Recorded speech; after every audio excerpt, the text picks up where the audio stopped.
All right, welcome everyone to today's Google SEO Search Central Office Hours Hangout. My name is John Mueller. I'm a search advocate at Google in Switzerland. And part of what we do are these Office Hour Hangouts, where people can join in and ask their questions around search. We have a bunch of stuff already submitted on YouTube, which we can go through. But we also have a bunch of people raising their hands already. So maybe we'll go through some live questions first, and then go and see what all has been submitted on YouTube. Let's see. First on the list is Ashvani, I think. Yeah, hi, John. Hi. John, I have a question related to website revamping and redesigning. Okay, so like I have done earlier, I did like lots of transformation of website, like from WordPress to PH to another language, and another language to WordPress. So many transitions. But what like in last 6 months, I have revamped total 3 website. Okay, and in every website what I feel like earlier, before revamping, their traffic was almost like you can say 10 to 15, in between 10 to 15,000 in a month. Okay, and after revamping of website, like after 1 month of revamp, okay, suppose I did revamp in January, so in February onward their traffic is like down to zero, or even like 50 or 60 from 10,000 or 50,000. So I have applied all these things, like I have checked like their URL, their meta tag, meta title, meta description, whatever things which are required for on-page factor. I did all check 301 and all, but still I am facing these kind of issue with last 3 website from last 6 months. So I don't know what is the mistake I am doing for every website. But before 6 months, like in 2020, these issues are not like generally happening. But in 2021, I am facing these kind of issue, and for this, like I can say, the website is go in uh, go inside the Google Downs issue. Like you can say, sometimes its ranking is on the first page, sometimes it is on the 10th page, sometimes it is on the 5th page, sometimes it is on the first page. So this is the major issue I am feeling right now for a couple of websites. So I don't know what basically I can like do while revamping any website. I just wanted to know from you. OK. So in general, these kind of things I would look at on a per website basis. There's nothing on our side that is kind of saying, like, if a website is revamped, then we must change its ranking. So that's kind of one thing, kind of first off. Like, if you're seeing this with 3 websites, that sounds like maybe you're doing something unique with the revamp process, and not that there's something on Google's side that would be blocking revamps in general. For revamps, there's sometimes a few things that come together, and it's sometimes tricky to figure out exactly what all is happening. But the main things I would watch out for when doing a revamp is to make sure that the URLs stay the same as much as possible, so that you don't change the URL structure, that the internal linking stays the same as much as possible, that the content and the layout on the pages stays the same as much as possible. And if those technical elements are essentially aligned, then from our side, the only thing that we see is that maybe the website is a little bit faster now because you're using a faster infrastructure. But if, on the other hand, those factors don't align, like if the URLs change, if the layout changes, if the content changes, if you don't have redirects from the old URLs to the new ones, then those are essentially aspects that say to us that we have to treat this as a new website, because essentially we crawl from the start and there's completely different content, or it's a completely different setup, or it's a completely different layout, or the URLs are completely different. So that's essentially, from our side, we would say, oh, it's a new website. We will start over and try to understand it again. So that's something that I would watch out for there. The other thing is also that we also make other kind of ranking changes across the web as well. And sometimes when you do a revamp, you get the timing in such a perfect way that it aligns exactly with when we make a core update or when we make a bigger ranking change. And then it's really hard to recognize, is this issue because of my kind of technical change that I made? Or is this issue because Google just generally would have understood my website differently anyway? And trying to figure out, like, is it something that you did with the revamp, or is it something that Google changed? I think that's kind of a good first step. And to do some of that, it's really useful to just double check all of the technical details and really kind of like get a map of all of the old URLs and then check them in archive.org and see what they looked like before, and confirm what they look like now, use the different testing tools to make sure that it's all crawlable and indexable, all of those things. Yeah, John, like everything is okay. Whatever you said is all fine from my side, but except one thing, like I have changed the structure of the website. Like initially it was a plain text. Now it is in fold, or it is in like you can say in multiple section. There is a multiple section in website. So I guess this might be a one factor where I am Yes, getting this definitely. issue, Yeah. right? Yeah. I Okay, mean, and it's something where changing the structure of a website, it will affect how search looks at it. And it can be a positive effect, too. So that might be like the previous revamps that you did. If you went from a one-page website to a multi-page website, it might be that that was a good change for those websites. But it might be that the same change for the current website that you're working on does not make so much sense. So okay, it definitely and changes something.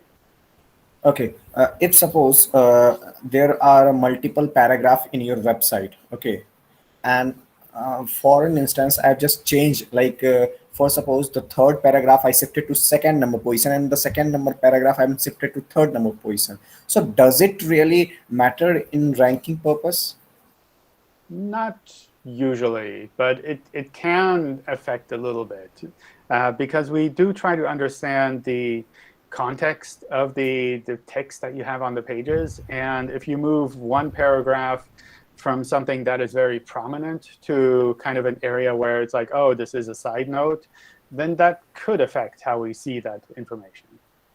Now, generally, these kind of things were happening with FAQ section. Like I have on one page, I have a total 7 or 8 FAQ, and I just shifted few FAQ to like from first position to sixth position or seventh position. Does it Yeah, really matter? I think that's perfectly fine. That's not something that we would look at. Yeah. Okay, It would be more if you changed something from, it's like a heading of a page and you moved it way to the footer or something like that. That's something where I could imagine our system saying, oh, it's not important anymore. okay, okay. And does image change matter in SEO point of view? If suppose while revamping, I changed my image. Like earlier, it was 30 KB, and now it is 15 KB image is uploaded, and the image is also different than earlier. So does it really hamper? For normal web search, it wouldn't matter. For image search, if you want those images in image search and if you're getting traffic from image search, then of course changing the images would matter. Yeah. Okay. Okay. Thank you so much, John. Thank you. Sure, sure. Mohammed.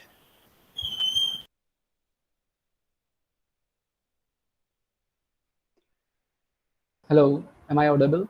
Yes. Hi. Hi, hi. How are you doing? Pretty good. Actually, my question is related to link exchange. Up to what extent is it permissible to exchange the links or not considered as spam? Let's say I have been outreaching to the websites from my competitors have taken the website links. So basically, as a human tendency, we want something in consideration. So whenever I outreach them, so they also ask link in exchange. So what's the best practices when it comes to backlinks and exchanging the backlinks? So a link exchange where both sides are kind of like, you link to me and therefore I will link back to you kind of thing, that is essentially against our webmaster guidelines. So that's something where our algorithms would look at that and try to understand what is happening here and try to ignore those links. And if the web spam team were to look at it, they would also say, well, this is not OK. And if this is the majority of the links to your website like this, then they might apply manual action. So that's something I would avoid. Even it is topically relevant though? It doesn't matter. It doesn't matter if it's like topically relevant or if it's kind of like a useful link. If you're doing this systematically, then we think that's a bad idea. Because from our point of view, those are not natural links to your website. They're only there because like you're doing this deal with the other side. What does comes under natural backlinks? Like we have to create the quality content. Naturally, people will give us link. That's only natural or something? Because that's essentially the idea behind kind of natural linking.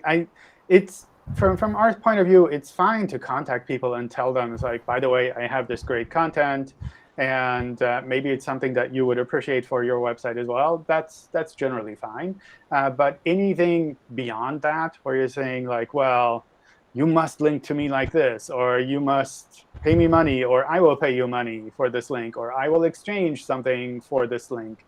That's all something that, from our point of view, would make this an unnatural link. So providing it to people and promoting it and saying, like, here's great content, and they link to you, that's perfectly fine. Providing it and saying, like, I will do an exchange if you give me a link, that's something that we would consider unnatural. Okay, thank you. Sure. Tanush. Yeah, hi, John. Hi. So I want to ask you two questions, okay? So first one is, suppose if there is a URL of my website which is performing good in Google search, getting traffic and all those things, but for some unfortunate reasons, it got 404. Okay, so now what I did is I created a new URL and shifted the old one 301 to the new one. Okay, and reindex the new one. So I want to ask you, will my new URL will be able to perform the same way as the old one? It's possible. Yeah. I mean, it's something where with the redirect, you're forwarding a lot of the signals from the old URL to the new one. So that's kind of a good starting point. But there's a lot more than just kind of what you're forwarding with the redirects that's in play there. It's like the content itself has to be relevant. Things on the page have to be appropriate for search. All of that has to align too. But the redirect is essentially a good sign for us to say, well, this URL is replacing this old one. And ideally, we can just forward everything to the new URL. Okay. Okay. And what if I just fluctuate the situation a little bit and made some good changes in my new content, and then I redirect it? Will the situation is same that you just told me, or if there will be some difference? It's essentially the same. Like you're changing the URL, but we can forward some of the signals there. But the content on the URL is also kind of what is important. Okay. Okay. My second question is, so suppose, why is it happening that the featured snippet are different for two locations? So suppose I am searching a query in India, the featured snippet is different, but for US location, the featured snippet is different. Why is that? Why is the reason behind it? It's essentially a snippet from a search result, and sometimes search results are different across different locations. So from our point of view, that's completely normal. It's sometimes you see it across different countries. Sometimes you see it even within the same country, slightly different. Sometimes you also see just differences when you search again, when you try half an hour later. So these things do change, and they're essentially normal rankings from our point of view.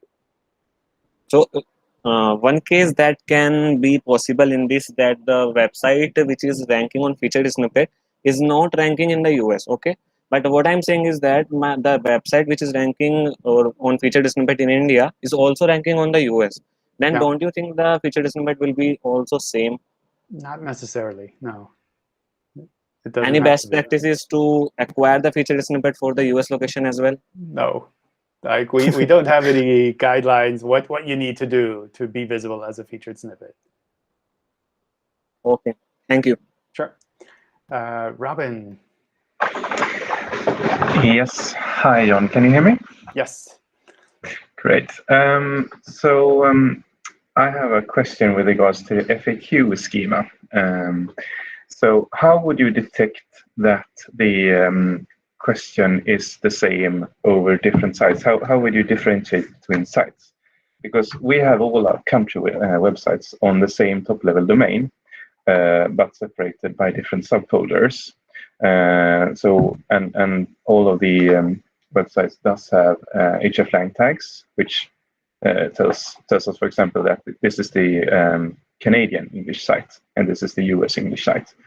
But whenever we publish English content from our sort of master site, that will automatically be pushed to all the English, all our English websites. So we are looking into creating some sort of FAQ page or FAQ component that our different webmasters can use. But we cannot secure that they won't put the same question on the different pages. So would you be able to detect this? I'm pretty sure we would be able to detect it because it's like a same piece of text across multiple sites. But it sounds like it's something that makes sense for your situation, especially if these are country-specific sites. Then we would use something like Ahreflang or other methods to try to figure out which one to show appropriately. And then sometimes for different countries, you have the same questions. I think that's perfectly fine. Yeah, because we are an industrial company, so we are pushing the same products all over the world. Yeah. But we would probably be able to use the FAQ and possibly get the enriched FAQ results on the search results page. Yeah. Even though we would have the same question on the English and Canadian site. Yeah. I think that's perfectly fine, because if these are kind of international sites, it's not that we would show them on the same search results page. So it's not that it would look weird. It's essentially either we show the Canadian version or the French version or whatever. And if they have the same questions, that's generally fine. For internationalization, a good practice is to make sure that things are really localized, not just kind of in the right language. But essentially, those are small tweaks. And that's not something that from the rich results side, we would say, oh, this is problematic. So I would go for it. All right. Thank you. Maurice. Well, I was just going to comment. I mean, the FAQ thing says you can only have it on one page. So we also have a lot of sites with English, global, and American English with the same questions, possibly slightly varied. So that's OK then. We would hoping, yeah. Yeah, that's generally fine. What problematic is for us if you have the same questions and answers across the whole site, or if you have a hotel site and every hotel listing is what is, I don't know, cancellation period, and you have the same questions and answers everywhere, then that starts to look kind of annoying in the search. Yeah, I mean, ideally, we'd have liked to put it on individual pages. So if we have a cocktail, we'd have the FAQs generally, and then on the direct page. But at the moment, we just put the text on the page. Yeah. But to my actual question, we've seen some really weird results immediately after the July core update.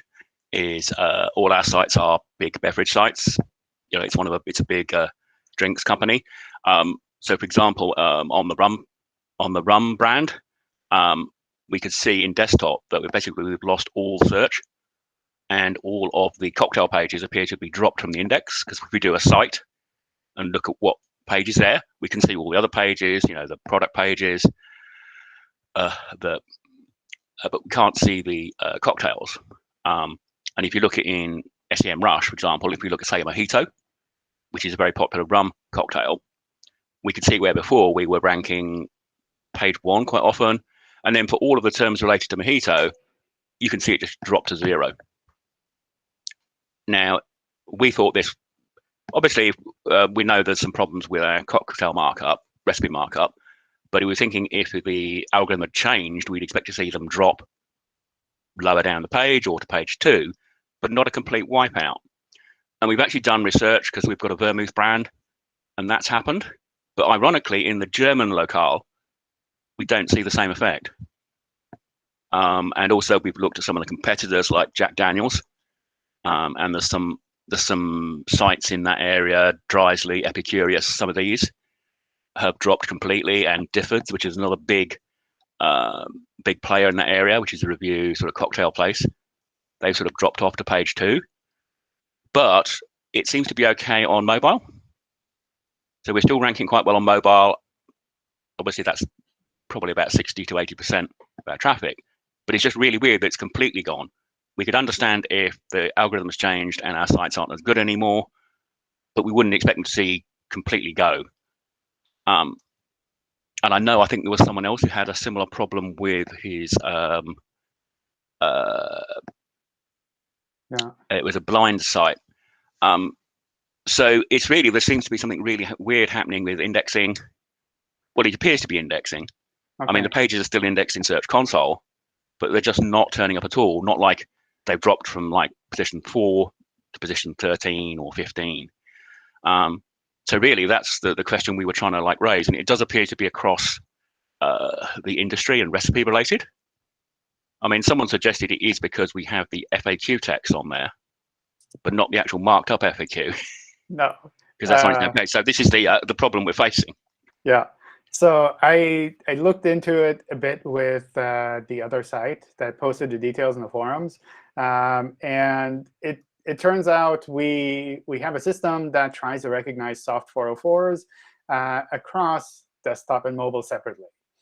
And essentially what happens is that sometimes we see pages that essentially on desktop look like a 404 page. So we say, oh, this is a soft 404 on desktop. We don't need to index it.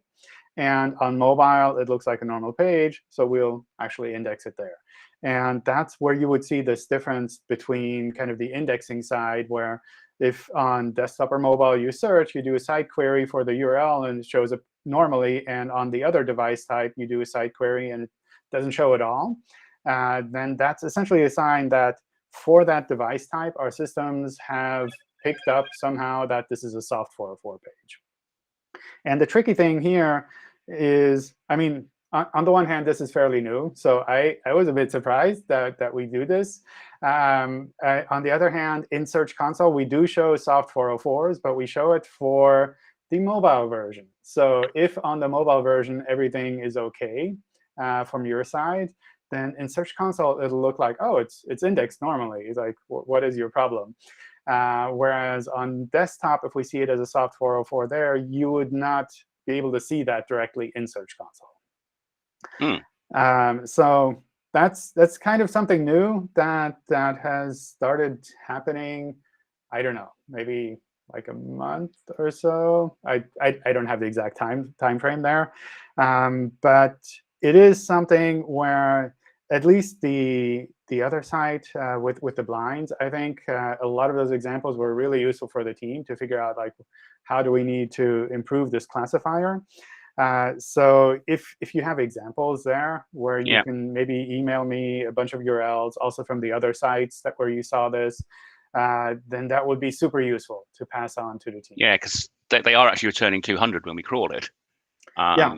But that's useful. OK, well, I'll get a list of Soft 404 is kind of in that direction. It's like they return 200, and our systems look at the page and say, oh, for whatever reason, we think this is an error page, or kind of there's no content here. And we've got quite poor Web Core Vitals scores because, unfortunately, they are big, flashy images. OK, well, I'll send you a few links, and we've got some competitors like, say, Jack Daniels. I think has also got the same problem. Yeah. All right, cheers. Sure. Cool. All right, Andre. Yes, hello. Right now, I'm in job applications, and I looked at the implementation of JSON-LD on web pages because Google now supports the rich snippets for job offers. I think I asked about that 4 years ago. I don't know for how long it is in there, and I have some questions for special points there. It's about, let me have a look, experience requirements and education requirements. That's something that I can place, but I see in the rich snippets they are not displayed. Or is it possible that, for example, in the US, there are other rich snippets that already show these points? I don't know if they would be shown as rich snippets or as kind of those job search pages. I think for Google Jobs, we have those kind of interstitial pages. I don't know offhand exactly how it all looks. But I don't think we would show it as a rich snippet in the search result, but rather kind of like tied to it from the, there's a special, I think a special layout in the search result specifically for the jobs kind of content. I mean, I could show it to you, and I would still have a question about the link to the website, how Google checks if there's the possibility of online application on the website. Maybe you can tell us something about that? How we check that, I don't know. I don't know If offhand. you check that, or if there is a problem. We do. I think that is something that we do try to figure out. And my assumption, like I'm not involved with the jobs stuff directly, but my assumption is that we have a mix of kind of manual and automatic checks for these kind of things. Because completely automatic, I don't think would really be possible. So it has to be kind of this mix. Okay. Do you have any tips for us how to optimize here for good results, or is it just something that is based on location of the job offer? I think mostly the location, but I actually don't know any of the details there. Yeah, sorry. Maybe I mean, what I would do in your situation is find someone who's been using it for longer, maybe in the US or one of the countries where it was rolled out earlier, and try to pick their mind and like get their insight on what worked well, what didn't work well. Because it's also something where from my side, like if there were a secret ranking trick, then I would be able to tell you. It's like, oh, you have to put the keyword 5 times and then it ranks well. But someone who's been doing it for a while, they might be able to give you some of these tips. Okay, that's it for now. OK, cool. We still have a bunch of questions lined up. I think you're like ready to go, Michael. But let me get some of the YouTube questions in just so that we kind of make sure that those folks also get an answer. I'll run through fairly quickly. Let's see. Our site is still being indexed in Googlebot Desktop. The site is facing indexing and ranking issues. Because of that, when will the next batch be moved to mobile-first indexing? I don't have a timing on the next batch, but you would not be seeing ranking issues because of a site that is still on Googlebot Desktop. So it's something where we expect sites to be indexable by both desktop and mobile kind of users. So that's something where indexing side, like your content should be available. If you're seeing ranking issues, that wouldn't be from kind of the mobile-first indexing or not. Then Maurice's question, we talked about that briefly. After redirecting and changing a CDN, we're seeing a drastic drop in crawl rate.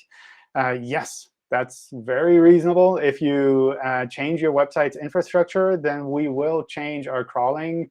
On the one hand, first to be a little bit conservative and make sure we don't cause problems. And then later on, we automatically ramp up again. So if you change to a different CDN, that's a significant change in the infrastructure. And we recognize that change. And we hold off crawling for a while. And then we ramp up again if we think everything is fast.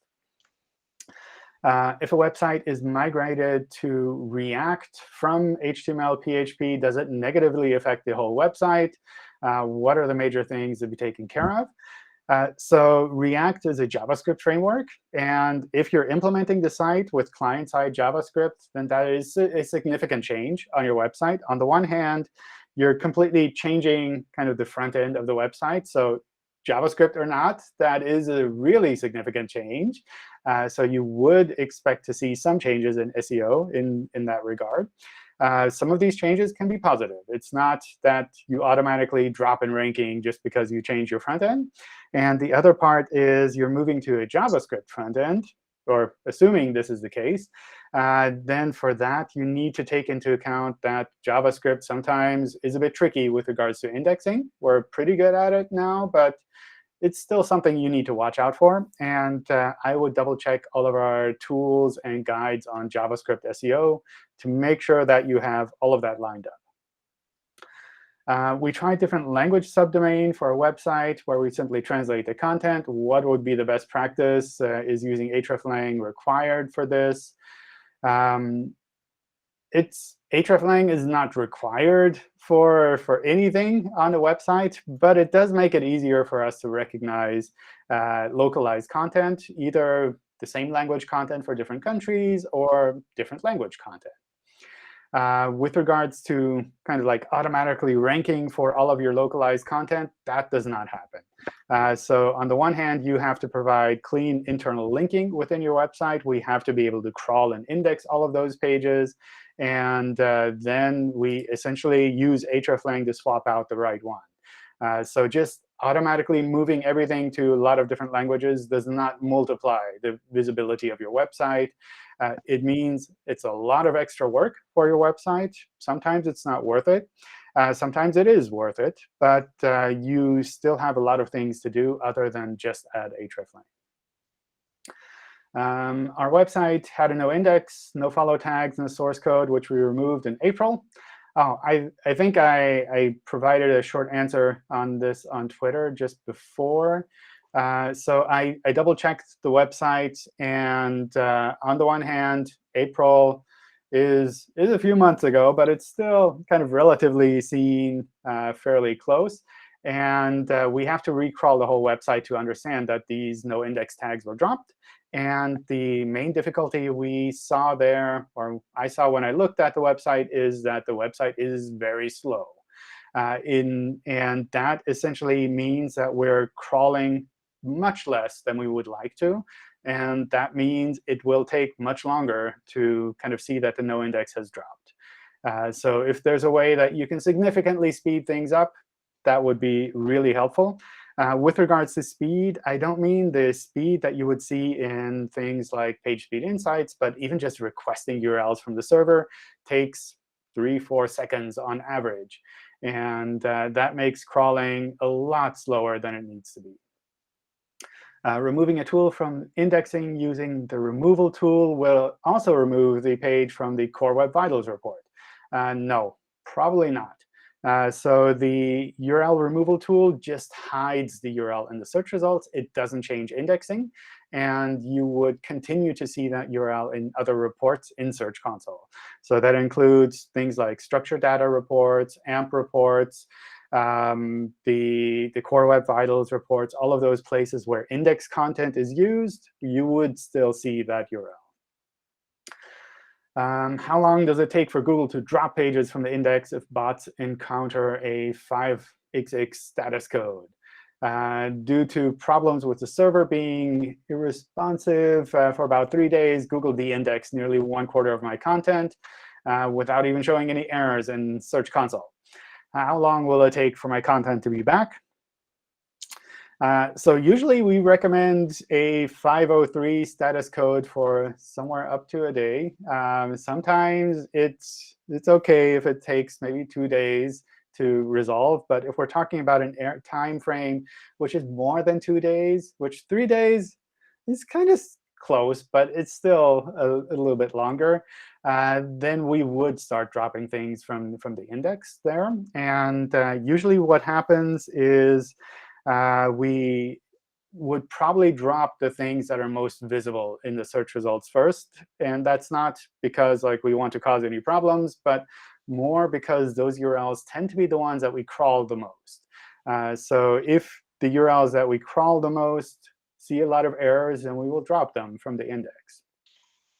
On the other hand, that's also an advantage for you, because that means the URLs that we think we would show the most are also the ones we would recrawl again the most. So we would try to pick those up fairly quickly. And my guess is after a week or so, for the most part, that will settle back down again. Everything will be normal again. There's no kind of long-lasting grudge against the website if it shows errors like this. These things happen. And we drop them out of the index mostly so that we kind of like reduce the load on your server as well. And we pick that up again as quickly as we can afterwards. Implementing server-side rendering for improving page speed and keywords ranking, is that a good strategy? So implementing anything that improves page speed is usually a good strategy, especially now that we use the Core Web Vitals as the ranking factor. So that sounds like a good thing. If you're implementing it in a way that does improve the speed, obviously implementing server-side rendering is not a magic bullet that will automatically make your website faster. But if you can implement it in a way to make your website faster, then go for it. Server-side rendering does not automatically improve keyword ranking. So it basically takes the existing content you have and just provides it in a different way to users, to search engines. And because of that, it's not like a magic SEO bullet that will catapult your site to position 1, but rather it's kind of like a technical change that you're making that could make things faster for users. There's a lot of work with server-side rendering, so I wouldn't just assume you can do like a checkbox somewhere in your CMS and suddenly everything is server-side rendering. We have 3 systems in our website environment: WordPress, React, and Vue JS. We're rebuilding the URL structure for our CMS. However, we're having a conflict with the existing URL paths used for Vue JS. Let's see. It sounds like kind of like changing the URLs a little bit. Would that hurt our crawl budget? What's the best practice to adopt in a scenario like this? Considering these are kind of like the ideal URL paths for user experience. So having different frameworks on a website, different infrastructures on a shared domain is perfectly fine. That's not something that would cause any problems. With regards to URLs, the main thing I would watch out for here is kind of like what I mentioned before, is if you're changing things like the URL structure, then that's something that will be reflected in search, and that takes a bit of time to be reprocessed. So if you change the URL structure, make sure that you have all of the redirects set up properly. My recommendation is to crawl your website locally first before you make those changes, so that you have a clear list of all of the URLs that are available on your website, and you can double-check that list afterwards to make sure that they're all redirecting to appropriate new URLs. So that's kind of the main thing I would watch out for here. I don't think having different frameworks on a website would change any of that. It's really like you're doing a revamp of your site structure. And because of that, you have to do all of the revamp things. One of the difficult or trickier parts probably that makes this a little bit harder is that React and Vue JS are traditionally client-side rendered frameworks. Which means they're JavaScript powered, which means that anything that involves redirects needs to probably be rendered so that a crawler can recognize those redirects.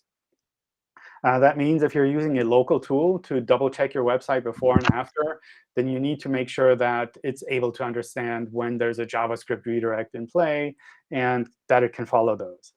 From our point of view, JavaScript redirects are fine. Sometimes they take a little bit more to be processed, but essentially you can do a kind of like set the location in JavaScript, or you can use a meta refresh or whatever to let us know about changes in URL structure like that. Then there's a question from the other site with the mobile and desktop version. Like I mentioned, that I think is primarily the soft 404 change that happened there with mobile and desktop. Is it a good sign that Google automatically indexes new posts within hours of posting versus taking days or even a week to be indexed before? Doesn't sound like a bad sign to me, so I think that's generally OK. Does Google consider elements which are present in the first fold section to measure CLS, LCP, and FID, or does it consider the whole web page to measure Core Web Vitals metrics? I would double check the Core Web Vitals documentation that we have on the, I think, web.dev website. There's a ton of information there on how we calculate and measure these things. And I don't think kind of like me trying to explain that in 5 seconds would really be useful in that regard. So I would double check the information that we have there. Also keep in mind for Core Web Vitals, for page experience, we use the live field data from users, so things that people actually see. We don't use kind of the lab tests where you would like theoretically test the page. Then Core Web Vitals, is that concerning SEO landing pages only, or is it also important for SEM pages? So kind of ads landing pages. I don't know what the quality score things are with regards to ads landing pages, so I don't know. I would not be surprised if at some point, or maybe if Google Ads is using this as a part of the quality evaluation, but I have no insight there at all. We're trying to improve our discovery integration. We have some doubts regarding max image preview large. What would happen if we put the meta tag on a page, but for users on mobile devices, we serve a hero image smaller than 1,200 pixels? Would that mean we need to serve big images for every user, regardless of their form factor? Wouldn't that go against the Core Web Vitals recommendations? Yes, that's tricky and problematic. The solution that you probably need to look into is responsive images. In particular, there's a picture element that you can use in HTML where you can specify different resolutions of images. And with that, we can recognize the higher resolution image and the normal resolution images. And for users, it'll automatically show the appropriate version. And for search, for Discover, we can pick up the larger version and show that as a preview. If serving the same URLs for visitors to our public site and logged-in users using our software as a service with 2 separate apps serving the two meaning very different user experience in HTML for the same URLs, will Google somehow distinguish between Core Web Vitals field data or just simply blend them? So if we can't recognize that these are clearly separate URLs, then we will treat them as the same thing with regards to Core Web Vitals. And probably from kind of the field data point of view, we will mix them together. It's a little bit different if you have completely separate URLs. Then probably what would happen there is we would recognize these are different parts of a website, and we would potentially group them separately. So you see that in Search Console in that we try to group similar content together. And we kind of look at that group and use the aggregated data for that group of content. And if you could provide a way to make it like super clear for us to recognize this is kind of the internal or private content, this is kind of the public content, then potentially our systems would be able to group those separately and treat them separately. Whereas if essentially everything looks the same to us, and from a user point of view, it's like they happen to be logged in, therefore they see like 20 times as much content, and it's much slower page, then we would probably mix that in together with the other field data that we have. And it would look like some users have a really fast experience, some users have a really slow experience, and on average, it kind of folds in here. I don't have the exact details offhand, but it's also something where I believe we use kind of percentiles with regards to kind of figuring out which number is relevant for this. So I would double check the Chrome the web.dev information on Core Web Vitals, just to be sure there. But it is something where if you have kind of like significantly different content on the same website, and especially if you're using the same URLs, then I would expect our systems to not be able to differentiate that clearly between them. How is the integration with Google Search and AdSense regarding page speed or page experience? I don't know. It's hard for me to say. I don't know what all is happening on the AdSense side. I do know from the Chrome side, there are different teams involved with regards to page experience overall, and they do work with some of the bigger sites out there that are providing content or that are working on embeds to try to help them to improve their kind of Core Web Vitals score overall. These are not teams directly involved in search, so it's not that we're like trying to help them to improve their search rankings, but we're trying to help them to improve the web overall. So that's something where my guess is if AdSense is something that is significantly slowing things down, we see that as something that is shared across the web overall, that someone on the Chrome or the partnership side would try to get in touch and help them to improve things. But also, I mean, they have a lot of information available already in our public documentation and can improve things on their side, too. I was using my homepage as a landing page, which is ranked on some keywords. Now I need to use my homepage as a homepage, which isn't a landing page. When I redirect it, the ranks have been transformed to the new page. However, when I disable the redirect, the ranks decreased again. How can I redirect my old landing page and use the homepage for something else? I guess you kind of saw the answer there yourself in that you can't both redirect and not redirect at the same time. With a redirect, we forward the signals. Without a redirect, we kind of keep the pages separate. So this is something where if you're significantly changing your site, then it takes a while for us to understand that. And sometimes the new structure of your site is better. Sometimes it's not so good. Ooh, OK. Wow. Running through all the questions. Maybe I'll jump back through some of the live questions here as well. I have a bit more time afterwards as well. If any of you want to stick around and ask more questions, we can definitely do that. Let's see. Michael, you're up first. Hi, John. So I've noticed a lot of sites now include a short summary or a list of key points on the top of their content. And those bulleted points, generally under the headline, duplicate, often verbatim, the content that the reader will then later find in an article. Is this helpful to Google, or is there any added value to this practice? I don't think it changes anything for us. It seems like it's probably more of a usability thing, or maybe it encourages people to read on and find more information. But I don't think it would change anything from Google's point of view. The main practical effect I might expect there is that if this is right below the heading, it's possible that we would pull this in as a part of the description, which might be a good thing or might be a bad thing, depending on like what else would be kind of like the top text on the page.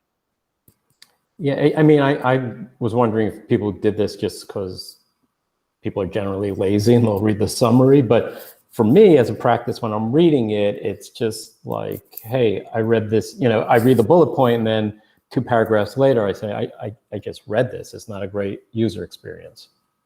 No. So, no. I don't know. People try different things out. Some of them end up working. Some of them maybe not. Yeah. But as far as Google's concerned, it doesn't make a difference other than if it were. Yeah. Okay. All right. Thanks. Sure. Janet.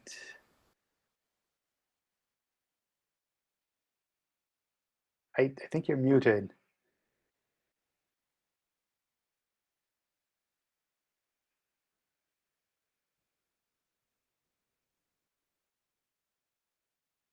Oh, no. Can't hear you. There should be like a microphone symbol on the bottom. Yeah, yes. Perfect. Sorry. Hi, John. Hi. A friend of mine has asked me to help him with his website. He was vanished from Google. So first thing I did was Search Console, connecting and looking on site column website name, it doesn't appear anywhere. I couldn't see any manual actions. So I wanted to ask for a reconsideration because I think Google has vanished it. I don't know. How do I do this without a manual action? Because I can't, see a URL somewhere. You can only do a reconsideration request if there is an active manual action, because that's something that would only be looked at in cases like that. I think, I mean, you're welcome to drop the URL in the chat here, and I can take a quick look after the recording stops to see what is happening there. But in practice, if none of the website is appearing, there are two possibilities, or two common possibilities. On the one hand, there might be something technical that's happening on the website, that maybe it's returning an error code or something like that. And it looks normal in a browser, but it doesn't look normal to the search engine crawler. That can happen from time to time. Another thing is there's the URL removal tool, where you can remove your whole website and hide it in the search results, essentially. And this is something that I think is not visible directly in the manual actions section, and maybe not that visible on the dashboard in Search Console.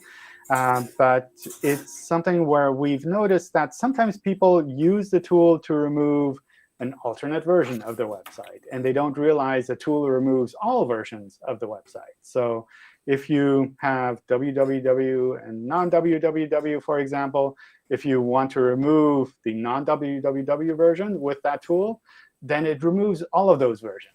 And then it looks, in Search Console, it looks like everything is normal. But in the search results, everything is removed. So those are kind of the common variations there. But I'm happy to take a quick look to see if I see anything super obvious. It might also be that something is super complicated, but maybe there's an easy answer. OK, so when I put Search Console, connected it, would it see in the past if things had been happening? A little bit, yes. So the performance report and I believe the index coverage reports, they take maybe a half a week or up to a week to be updated when you verify the site for the first time. Okay. And then it will show the older data as well. Oh, OK. Thank you. I will put my URL in the chat. Fantastic. Thank you. Cool. OK, bye. All right, Jason. Cool. Hi, John. Hi. So I've got a real fun one for you, and I also asked this one on Ask Googlebot on Twitter. About a month ago, you answered a question about the maximum indexable page limits, and talked a little bit about static versus dynamic pages. So I'm curious on your take on something. As part of our consumer journey, we use URL parameters to kind of understand what content a consumer was interested in and clicked on. And then also subsequent to that, we dynamically update page content, right? Both including textual content that could be served to the consumer, as well as links, right, to other areas of our website. And we do that all dynamically, again, based on that interest that's been expressed. The consumer experience is very similar, right? But it is, again, like I mentioned, different with links that go to different content silos based on the URL param. So what's your guidance here? Should we rel canonical to the naked URL with no parameters, or is it OK to let Googlebot decide which URL is canonical? And also, if I could reserve a follow-up. I would generally recommend trying to rel canonical to the clean URL if you can, just because it makes it a lot easier for us to understand this is the URL that you actually want to have indexed. And it doesn't have to be the clean URL. It can be like one of the parameter versions as well. But essentially, to kind of provide some guidance for the situation where we look at the URL, we recognize, oh, it's like 99% the same as the other URL that we saw. Which one of these should we index? You probably have a preference with regards to which one should be indexed. And letting us know about that preference with the rel canonical, with things like internal linking, all of that, I think, helps us to pick that version as well. It's not guaranteed that we would, but it kind of helps us. And the other thing is also that if you have all of these different parameter versions, if all of them were indexable and we would look at them and say, oh, they're very similar, but they're different, then we would end up indexing a lot of separate URLs for your website. And that means we would kind of dilute the value of your website across all of these different URLs. And that kind of means, well, we have more different URLs to index. We could show those individually. But that also means for very competitive types of queries, we'd say, well, none of these URLs are really strong. And then that would be a little bit of a disadvantage for kind of the more competitive queries versus the more targeted queries. Okay, so I guess this isn't the follow-up, but would there be any kind of I mean, I don't know, any penalty associations with that at all? I mean, based on what I've outlined, or is it just kind of the algorithmic aspect of it that you're thinking through on this? I think for the most part, it would be the algorithmic side. So the penalty association, to me, would come in more if these are essentially doorway pages. If it's essentially the same content, you're swapping out city names, something like that, then I could imagine that our systems would look at this and say, oh, it's a collection of doorway pages. And algorithmically, we might say, oh, we just pick one of these pages and show that and ignore the parameter in the future. If it were really excessive, then it's possible that the web spam team would look at it and say, oh, they're trying to kind of rank with all of these doorway pages. Therefore, we have to take a manual action. But it's hard for me to recognize if you're talking about doorway pages or if you're just saying, well, these are personalized and like they have slightly different content for different users because maybe they came in with an ad or they came in from a different site or something like that. It's sometimes tricky to draw that line. Fair enough. The unrelated follow-up, and thank you for the clarification. Much appreciated. So we had a malformed 301 when we migrated content from a subdomain to www a little over a year ago. The issue with the 301 was noticed about mid to late May, and we've noticed differences in our logs for how Googlebot is crawling that subdomain. So we are assuming that it's working as it should now, and we validated it several times. But we're still having like 25,000 URLs showing on a site colon search for the old subdomain. So I guess the question is, are there any next steps on how we get the www version of those pages in the index? It's possible that that is working as expected, that we've already kind of moved most of the URLs over. The tricky part there is with a site colon, when you're specifically searching for something that you've moved, our systems understand that the content used to be there, and we will try to show it to you anyway, even if we've already moved things over in indexing. So that's something where sometimes when you do a site query for an old site or a section of a site that has moved, then you still see a significant number of URLs. But if you look at the cached version of some of those pages, you'll see that the new URL is actually being indexed. So I kind of double check that you're not like searching for or trying to find something that doesn't exist anymore, and our systems are trying to be helpful. And kind of check to see if the cached page is actually the new one. And if it is, then like I would just let that go. Cool. Thank you. Sure. All right. Let me pause the recording here. Like I mentioned, you all are welcome to hang around a little bit longer, and we can go through some of the more questions. Looks like lots of people still have raised hands. So lots of stuff to do. But it's always good to kind of limit the recordings to a certain amount. Thank you all for dropping in. Thanks for all of the questions that were submitted. I hope some of the answers were useful. If you're watching this on YouTube, you're welcome to join us for one of the future sessions as well. And with that, let me pause here now.